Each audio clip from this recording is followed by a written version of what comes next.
গল্পটি শুরু হয় এবং আমরা দেখতে পাই যে একটি মাঠের মধ্যে ন্যান্সি নামে একটি সুন্দরী তরুণী গর্ত খনন কাজ করছে। ন্যান্সির চাচা একটি ডায়েরিতে তার গ্রাহকদের নাম লিখছিলে। এতে করে আমরা জানতে পারি যে ন্যান্সি একজন ব্যবসায়ী এবং ন্যান্সি টাকার জন্য কারো সাথে প্রতারণা করতে পারে এবং তার চাচা তার দালা।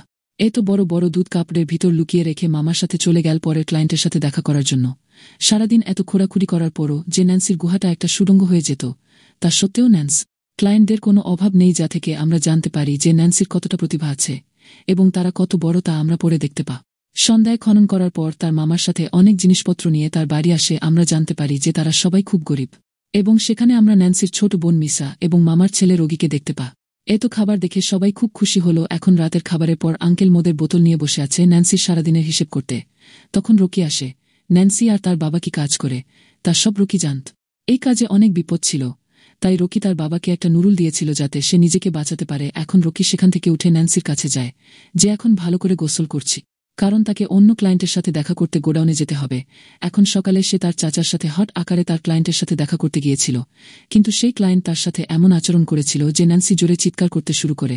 যখন চাচা বাইরে দাঁড়িয়ে অ্যালকোহল পান করছিল, কিন্তু ক্লায়েন্ট যখন তার মোটা হাতিয়ার পিছনে ঢুকিয়ে দিল তখন ন্যান্সি কান্নাকাটি ও চিৎকার শুরু করে। তখন কাকা রুমের ভিতরে এসে ক্লায়েন্টকে থামতে বলল, কিন্তু ক্লায়েন্ট বলল থামানো যাচ্ছেন। তারপরও ভদ্রমহিলা তার গুহা থেকে খদ্দেরের অস্ত্র বের করে চাচার কাছে আসেন। এরপর চাচার সঙ্গে মক্কেলের সংঘর্ষের সময় মক্কেল চাচাকে একটু ধাক্কা দিলে সেই সময় মামার গলা কেটে যা। এখন চাচা ঘটনাস্থলেই মারা যান, যার কারণে এখন ধীরে ধীরে তাদের সব টাকাও শেষ হয়ে যাচ্ছিল। কিন্তু আমরা দেখতে পাই এখনও চাচার ফোন ক্লায়েন্টদের কল আসে যারা তাকে মিটিং করার জন্য জিজ্ঞাসা করেছে। সে একা যেতে পারে না, তাই রকি তার সাথে যাওয়ার সিদ্ধান্ত নিয়ে এখন বনে। নান্সি তার ক্লায়েন্টের ঘোড়াটিকে তার গুহায় নিয়ে যাচ্ছিল এবং রকি চাচার মতো সে ডায়েরিতে হিসাব রাখছিল এবং অন্যান্য ক্লায়েন্টদের সাথে বুকিং করছি। এখন রাত অবধি আড্ডা দেওয়ার পর ন্যান্সি যখন রকিকে নিয়ে বাড়ি যাচ্ছিল তখন তার মনে পড়ল একজন ক্লায়েন্টের কথা যে তাকে অনেক টাকা দেবে।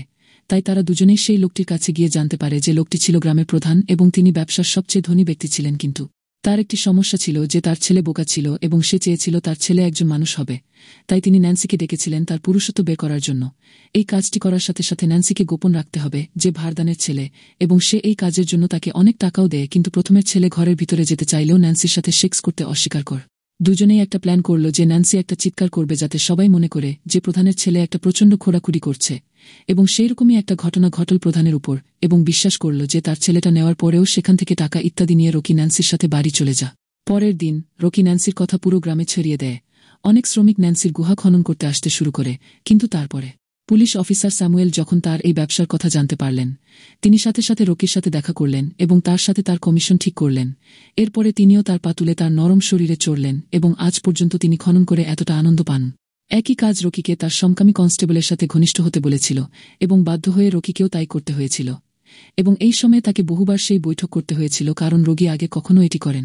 মাস পেরিয়ে এখন রকিও কর্মজীবী নারীদের সঙ্গে নেওয়া শুরু করেছিল এবং এখন এই দুই ভাই বোন একসাথে পুরো বিষয়টিতে খুব জোরালো ড্রিপিং অ্যাকশন শুরু করেছিল।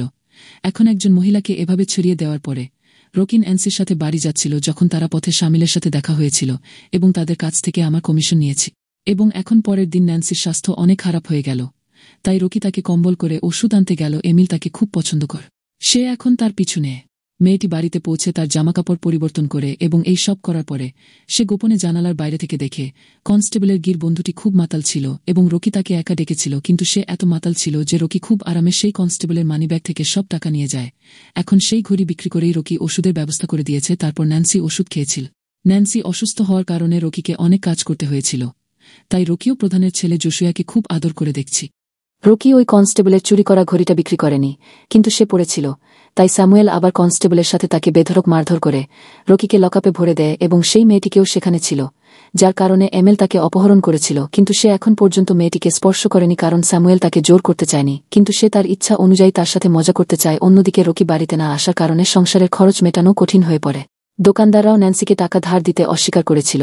এখন ন্যান্সি বাড়িতেই অজ্ঞান হয়ে যায়। পরে ন্যান্সির ছোট বোন মিশা তার জান ফেরায়। অমায় রকিকে নিজের জন্য সাহায্য চেয়েছিল, কিন্তু রকি তাকে কিভাবে সাহায্য করতে পারে তাদের কথা শুনে স্যামুয়েল ভয় দেখানোর জন্য সে তাকে প্রচণ্ড মারধর কর, এবং তারপর সে রকিকে হুমকি দেয় যে সে মুখ না খুললে সে বেঁচে থাকবে। তখন স্যামুয়েলের একজনকে নিয়ে আসে। সে স্যামুয়েল কথায় অমায়ের জামাকাপড় পাল্টেছে এবং তার স্তন স্পর্শ করেছে। এখন এসব দেখে রকির খুব খারাপ লাগছে, কিন্তু সে কিছুই করতে পারছে না। তারপর স্যামুয়েলের সেই লোকটিকে তাড়িয়ে দেয়। এখন তখন রকি অমায়কে বুঝিয়ে দিল যে তার বোন শীঘ্রই আসবে এবং সবাই এখান থেকে বের হব। এরপরে স্যামুয়েল অমায়কে তার বিছানায় নিয়ে গেল এবং অমায়ের অস্বীকার সত্ত্বেও স্যামুয়েল তাকে জোর করে এখনো পর্যন্ত স্যামুয়েল তার উপরে করছিল। সে আগ্রাসী হয়ে উঠল এবং তার গর্তে চড়ে ঢুকিয়ে দেয়। এখন অমায়ের চিৎকার শুনে রকিও কেঁপে উঠল। থানার বাইরে শোনা যাচ্ছে না চিৎকার। তাকে একই জেলে রেখে দেয় যেখানে ন্যান্সি তাকে কিছুটা ব্যথা ওষুধ দিয়েছে। রাত নামার সাথে সাথে স্যামুয়েল আবার অমায়কে ঘোড়া বানাতে এসেছিল, কিন্তু এবার ন্যান্সি তাকে বলে যে তাকে কিছুক্ষণ অপেক্ষা করতে হবে, কারণ সে প্রথমবার ড্রিল করেছিল। ন্যান্সি তাকে বলে যে সে যদি অমায়ের পরিবর্তে তাকে ঘোড়া বানাতে পারে তখন আর কি। স্যামুয়েল অমায়ের সামনে ন্যান্সিকে তার অস্ত্রে বসিয়েছে। ন্যান্সি যেভাবে করছিল তা অমায়কে শিখতে হবে, কিন্তু এর মধ্যে সে যখন সেননাথকে দেখতে যাচ্ছিল তখন ন্যান্সি সেইভাবে স্যামুয়েল গলা কেটে দিল এবং দ্রুত চাবি নিয়ে রকিকে ছেড়ে দিল। অমায়ের আগে একটি রড তুলে স্যামুয়েলের পিছনে ঢুকিয়ে দেয়। এটা করে অমায়া অনেক আনন্দ পায়, যেটা আমরা স্পষ্ট দেখতে পাচ্ছিলাম। তারপর স্যামুয়েল ঘটনাস্থলেই মারা গেছে, তাই সে সাথে সাথে তার সমস্ত জিনিসপত্র গুছিয়ে সেখান থেকে চলে গেল। ততক্ষণে সেখানে জসুজাও সেখানে পৌঁছে যায়, কারণ সেই কাজ থেকে ছুটি নিয়ে একটি সুন্দর জীবন কাটাতে চা। পরের দিন আমরা দেখতে পাই রকি আর আমায় তাদের নিজেদের গর্তে সুখী ছিল এবং এখানেই মুভিটি অ্যাড হয়ে যা। এই ধরনের ভিডিওতে অবশ্যই সাবস্ক্রাইব করুন।